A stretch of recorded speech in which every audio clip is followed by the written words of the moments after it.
올해 상반기를 들썩이게 했던 코로나19. 그 중에서도 직격탄을 맞은 한국 경제. 코로나 사태 이전부터 우리나라의 경제가 심각하다는 건 알고 있었지. 하지만 이번엔 정말 비상이 걸렸어. 자영업자들의 대출액은 10조 8천억이나 증가했고 4월 한 달에만 36만 5천 명이 실직했지. 항공업계는 국제선 운항이 97%나 줄었어. 정부의 지원이 절실한 상황이지. 그런데 잠깐! 우리나라의 경제가 힘든 이유는 단순히 코로나 때문만은 아니야. 그럼 어디서부터 잘못된 것일까? 지금부터 함께 알아보자! 1945년 8월 15일 우리는 일본으로부터 광복을 맞이했지만 미군정에 의해 진정한 해방을 맞지 못했어. 미국은 조선 내 재산이 일본의 재산이었고 이제 전쟁의 승자인 미국에 속해야 한다는 말도 안 되는 논리로 노동자들로부터 공장과 기업을 강탈했지. 이렇게 강탈한 공장과 기업을 친일파였던 자들에게 다시 넘겨주면서 이 사람들을 자기 편으로 끌어들여. 사실 우리 민족은 일본이 쫓겨난 이후에 공장과 기업을 스스로 운영하고자 했어. 자립해서 나라를 잘 가꾸고자 노력한 거야. 그러나 미군정은 노동자 자주관리 운동을 받아들이지 않았고 우리가 바랐던 자립경제의 꿈을 앗아갔지. 미군정은 본격적으로 우리나라 경제를 자신들의 입맛에 맞도록 만들고자 했어. 원조를 통해서 말이야. 원조는 겉으로만 보면 부자 나라가 가난한 나라 도와주는 거 아니야? 라고 생각할 수 있지만 그렇지 않아. 미국은 전쟁 이후에 생산이 너무 많아져서 문제였어. 이걸 원조를 통해 해결하려 한 거지. 또한 자신들의 영향력을 강화해서 우리나라 경제체제 전체를 자신들에게 의존하게끔 만들었어. 미국은 이승만 정권과 과거 친일 세력에게 독점적으로 원조 물자를 제공하면서 친미 성향의 자본가와 기업을 키워내. 그리고 이 원조 물자의 판매 대금 대부분을 남한의 국방 예산으로 사용하게 했어. 당연히 국방 예산은 미국산 무기 구입에 가장 많이 투입되었겠지? 이러한 미국의 전략은 차관으로 이어져. 이제는 빚쟁이 역할까지 하겠다 이거야. 미국과 일본은 처리 곤란하고 노후된 생산시설을 차관으로 제공해 처분했어. 그런데 이 생산시설에 필요한 원자재가 한국에 없었다고. 차관에 의해 도입된 생산시설을 가동하기 위해서 부품과 원자재들을 수입할 수밖에 없었던 거야. 이때 핵심적인 기술은 넘겨주지 않았기 때문에 기술의 해외 의존도 또한 더욱 높아졌지. 이러한 흐름 속에 한국은 수출 지상주의를 내세우게 돼.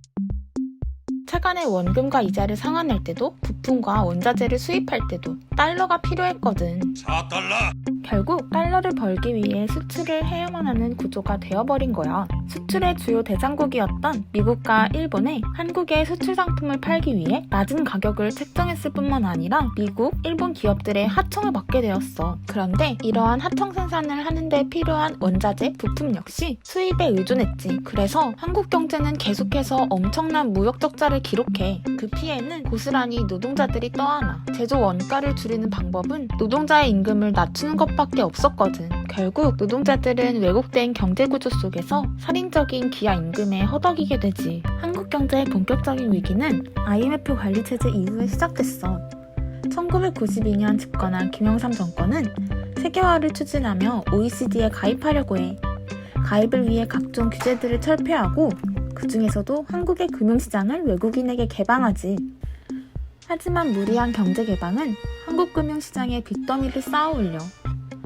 종합금융회사들은 외국에서 단기 외채를 빌려와서 국민들에게 대출을 해주었어. 외국에서 돈을 많이 빌렸지만 갚아야 할 기간이 짧아서 큰 무리가 생기게 되지.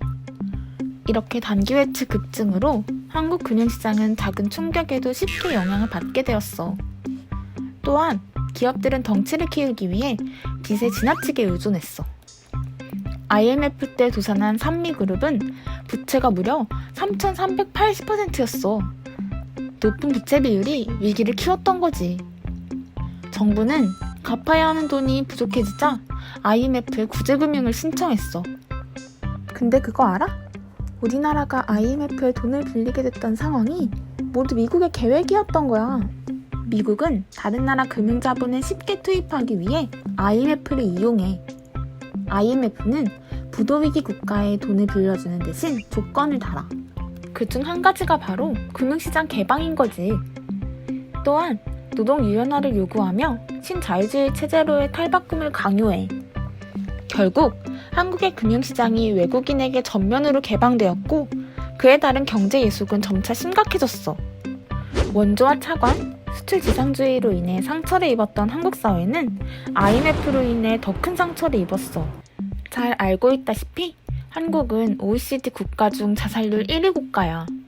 IMF 이후로 급격하게 자살률이 증가했지. IMF 관리 체제는 특히 노동 문제에 심각한 영향을 주었어. 정리해고가 법제화되면서 실업이 일상이 되었지. 비정규직이 급격히 생겨났고 열악한 노동 환경을 강요받았어. 미국식 신자유주의 처방은 결국 노동자와 민중들에게 도움이 되지 않았어. 오히려 새로운 병에 걸리게 만들었지. IMF를 겪고 나서 위태로워진 한국 경제에 태통이 불어와. 바로 2008년 미국의 금융위기지. 2008년에 무슨 일이 있었냐고? 지금부터 설명해줄게. 잘 들어봐. 미국에선 3단계의 주택담보대출 신용 등급이 있어. 서브프라임, 알트, 프라임. 프라임 등급은 신용도가 좋은 개인을 상대로 주는 주택담보대출.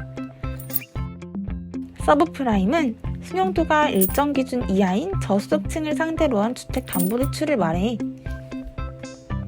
2000년대에 들어서면서 미국의 집값은 꾸준히 오르고 있던 상태였어. 어차피 집값은 계속 오를 거라 믿었고 은행은 A가 돈을 못 갚으면 집을 가져오면 된다는 생각으로 서브프라임 등급의 사람들에게 돈을 막 빌려줘. 안녕히 계세요, 여러분. 서브프라임 등급은 금리가 높으니 당연히 은행에선 수익률이 좋겠지? 그리고 은행에선 서브프라임의 이자를 가지고 금융상품도 만들어서 팔았어. 그래서 전 세계에서 미국의 금융회사에 엄청난 투자를 하게 되지.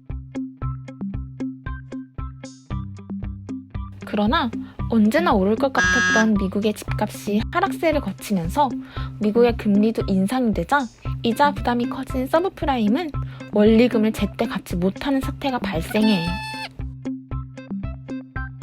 빌려준 돈을 받지 못하는 서브프라임 모기지 업체들은 줄줄이 파산을 하게 되지.